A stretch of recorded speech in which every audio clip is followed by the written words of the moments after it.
Local news for Friday the 21st of December. Taratahi has been placed into interim liquidation at the request of its Board of Trustees by the High Court. Chair Mavis Mullen says it's very distressing for the staff and the board at Taratahi, which would have celebrated 100 years in 2019. Taratahi employs around 250 staff nationwide, and as well as owning and leasing farms, it has 3 residential campuses, including Wairarapa. Labour List MP for Wairarapa, Kieran McAnulty, says he's gutted that it's come to this point with staff and students heading into Christmas.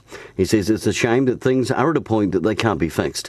Taratahi had been meeting with me and meeting with the government departments, with moves underway now to ensure the agricultural training will continue, however, in Wairarapa.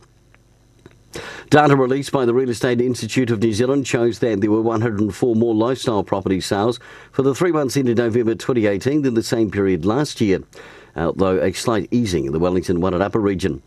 In the rural sector, an increasing trend of land going out of dairy production, both at the top end and lower end of the quality scale, with solid activity on good sheep and beef farms with good feed and strong values being received for lambs and finished cattle.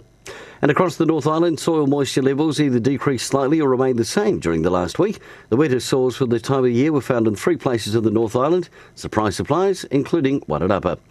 For local news from Wairarapa News team, a very Merry Christmas and a very Happy New Year. We'll catch you back from the 14th of January.